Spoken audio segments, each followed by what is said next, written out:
Good morning. This is your host, Dr. Haseeb Ayaz, and a very warm welcome to your weekly video podcast where we talk about employment skills. Today's guest is a young and inspirational CEO of a small and medium-sized enterprise, Bayfield Training, who has achieved great milestones on her own at an early age. Please welcome Ms. Sonia Martin Gutierrez. Good morning, Sonia. Thank you, Haseeb. It's a pleasure to be here with you. Thank you very much for finding some time on your annual leave. I'm really grateful to have you here and for sharing your time on your off days with us to share your story and skills with our students. There will be a lot for them to learn from you. Before we start this interview, I would like to state that any views expressed will be those of Ms. Sonia Martin Gutierrez personally, and she does not purport to speak on behalf of Bayfield Training. So Sonia, let's start with your professional background. I would like you to share your story with us. It's very inspirational. I've known you for a long time. You've been a great inspiration for me. So I would like you to share your professional background with us. Thank you, Haseeb. It's a pleasure to be here, and I hope my story is inspirational for any of the students. So, yeah, thank you very much. So, in a nutshell, I will say that my professional background started at Bayfield Training. I've been 9 years in this company. So, I started working as a development assistant. I moved on to product developer manager, business manager, and 6 years ago I was appointed as a CEO of Bayfield Training. So it's been a great learning curve for me. Obviously, I had other jobs in hospitality previous to this job whilst I was studying, because I was paying my studies and, of course, enjoying student life. So I did, as any other perhaps student, work as a waitress in a restaurant. That's really great. So you've been CEO for the last 6 years? Yes. That's very great. And you are very young yourself. How did you feel when you changed a lot of hierarchical levels at Bayfield Training? You have done different roles. Was it exciting, challenging once you got to the CEO position? It was kind of natural, I think. I believed on this company. I like education, I like research, I like innovation, and this is all what Bayfield does. So I think the founder of the company, Natalie Bayfield, and at that point CEO, she actually saw my skills on leadership, perhaps, and she was giving me more and more responsibilities, and I was very loyal to the company as well, just because it was a genuine interest. So it was a natural progression, and yeah, it felt all right. Yeah. Excellent. So talking about skills, you mentioned when you started your first position at Bayfield. So that was the first time you joined the company. What were the 3 skills that you excelled at that time? Well, I really like this question because when I started at Bayfield as a product developer assistant, I was very nervous because it was my first job. So, and I am not a native English speaker, so I was very stressed about it. And I also didn't know which 3 skills I was good at, to be honest. But what I knew is that I had the skills to do the job. And why I thought I had the skills. I was confident to share that on my interview. I've been studying for a long time. I did my undergrad in Spain. I did 1 year abroad in Leuven. It was about business administration, and I did a master's degree at the University of East Anglia Norwich. So I think I was confident I gathered enough skills to apply and extrapolate to these the areas of education, research, and innovation, which that was what the job was about. So what I did is, when I went to the interview, I decided to be very authentic. So I explained with passion what my dissertation was about. And as a matter of fact, my dissertation wasn't related to real estate at all.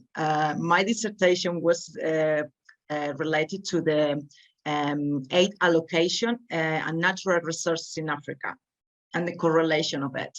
So what I did, I explained what my dissertation, how my dissertation was kind of built.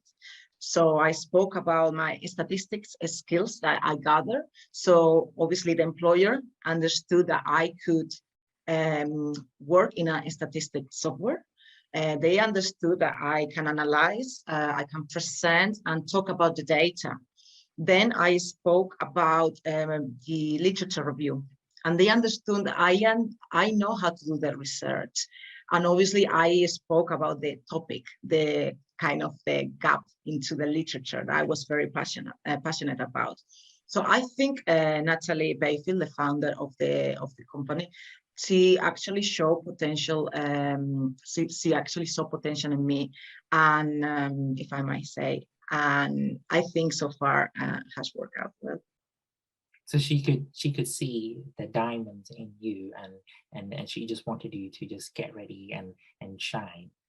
Yeah, I think she gave me the opportunity. I think she actually believed on my potential, and I think she could see she can flourish. She can help me to flourish my skills within Bayfield.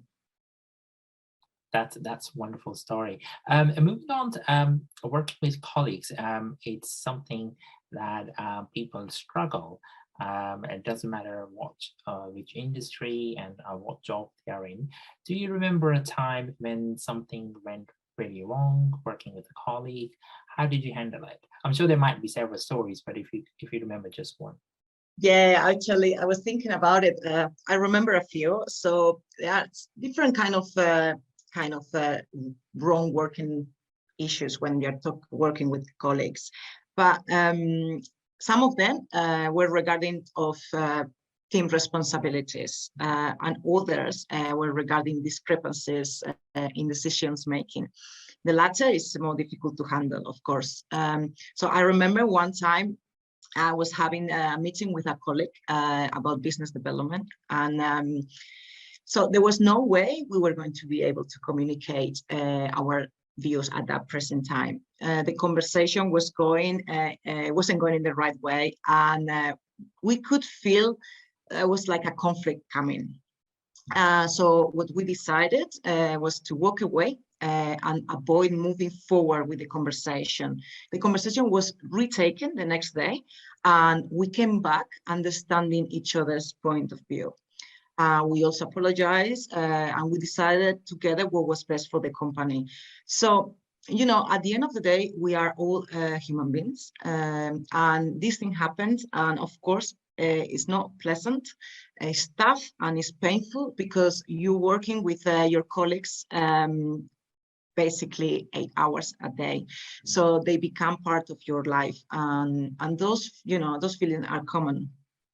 My advice would be to listen actively and what the other person is trying to communicate. And if you can feel there's a conflict coming, you can stop the conversation. You can come back in a couple of hours in the afternoon, maybe the next day. And I think this shows maturity from the person who is taking that step. So I think that's my advice on when you have a conflict with a colleague. Yes, definitely. Conflict management is a crucial skill to have, and Yeah. you have nailed on some of the points you mentioned. How to deal with them, and apologizing is also one of the good ways to communicate, to accept that we could be wrong and be humanly as possible. Moving on to talk about time management. How do you accomplish tasks under a tight deadline?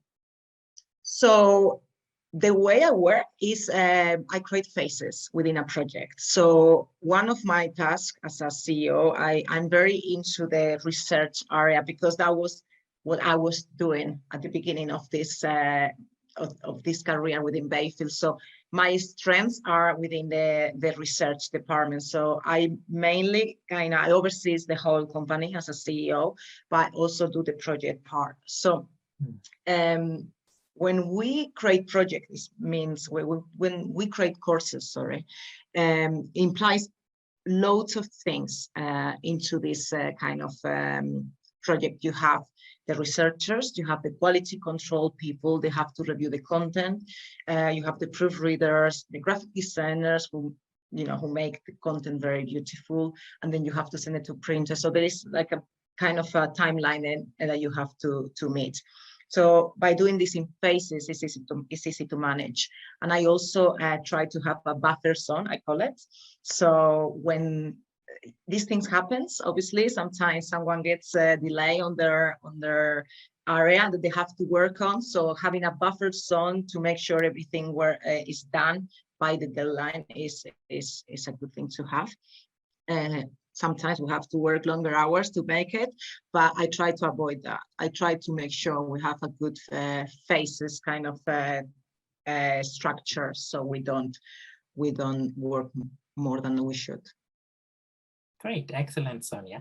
I want to talk a little bit about skills more so. So can you name a skill that you did not have when you joined Bayfield training? How did you develop it?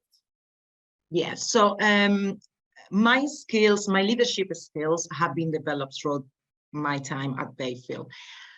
To be honest, I think I had this skill innate to me, but I wasn't aware of it. So I developed it further by learning from role models within the company and obviously from our collaborators, partners. So for instance, Natalie Bayfield, as I said, the founder of the company, has really helped me to flourish my leadership skills. And she gave me the opportunity to explore this area by giving me more responsibilities, as I mentioned before. There's another person, Chris Iwe. He's always been there for us. He's a role model, and he has always been a great professional to learn from. But also, I like to learn from more structured kind of, I like to have a structured learning. We are an executive education company focused in real estate, but I also try to go into courses to learn more, to learn like the best practices. So in 2020, when the pandemic hit it, I took a 8-week online course called High Impact Leadership, from Cambridge Institute of Sustainable Leadership, which has helped me to understand my leadership style, because there are many there. So it's actually good to understand how you approach your leadership style and how you talk to your employees.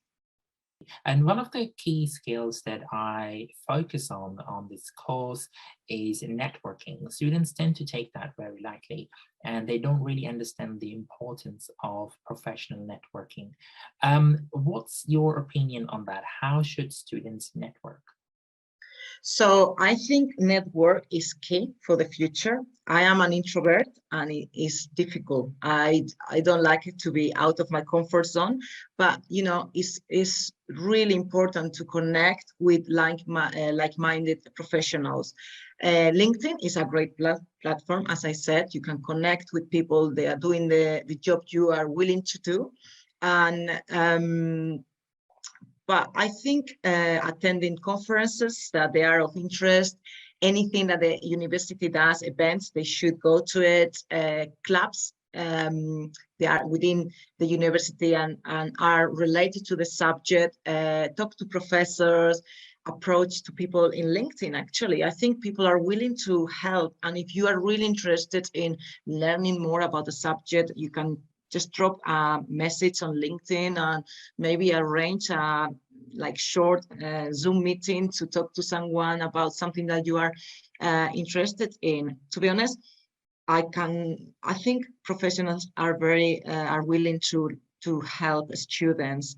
Sometimes when we are students, we don't actually think this is you don't feel comfortable doing it, but I mean, it opens so many doors, you know, for anything. Just it's not just for a job, it's for future collaboration, partnership, internships. So I do think I encourage the students to do networking. Even on the train, you never know who's going to be on the train next to you. You start talking to someone and suddenly works on your same kind of career path, and you never know. So just talking and communicating with people is very important. It is indeed. And LinkedIn is my all-time favorite. It is a godsend for me.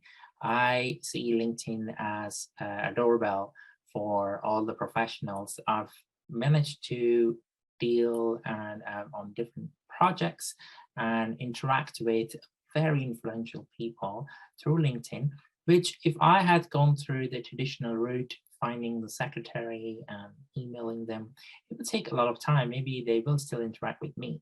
It's just a lengthier process. And LinkedIn, most of my students last year, they didn't have a LinkedIn account. And so I asked them to have a look at LinkedIn and see if this is something they want to focus on. Some of them did. LinkedIn is a key part of the course that I lead, academic and employment skills. Most of the students have advantage in the past on LinkedIn. So I'm sure they will listen to your advice as well and start networking. Another question on skills. So I'm sure you hire a lot of interns and you interview for Bayfield as well. What skills on a resume would be a ticket to, say, a final interview, at least? The skills that Bayfield try to get from a student when we bring them as an interns are Excel skills, because our kind of courses are based on Excel, research kind of skills that we believe all the students know how to do it, and then the communication skills, so they can actually talk freely with our team. They can share their ideas. All the ideas are welcome. And it's actually good to have someone who is an outsider, so to speak, so they can think out of the box, and that's wonderful. And for instance, this year we had a student. She's currently studying biomedical science, nothing related to real estate, but she is brilliant. She's like, she's so eager to learn. She's sharing all her skills. She has a very good mathematical kind of knowledge, and you know, she's actually bringing lots of new content to Bayfield. So I'm very pleased to be working with universities and interns. So it just depends of the job role they are trying to find, but those are the skills. There's the Excel, and the soft skills are important for us, and how you fit into the team. So very important. Thank you, Sonia. You mentioned really excellent points. Finally, to close our interview, do you have any statements or message for students listening to your advice?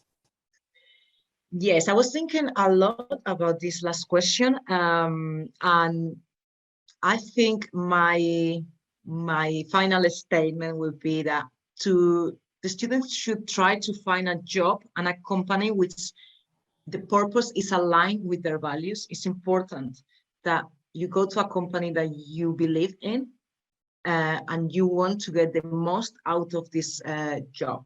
So I encourage them to be authentic, be curious, ask questions, and try to be very involved in every project, because it's just wonderful.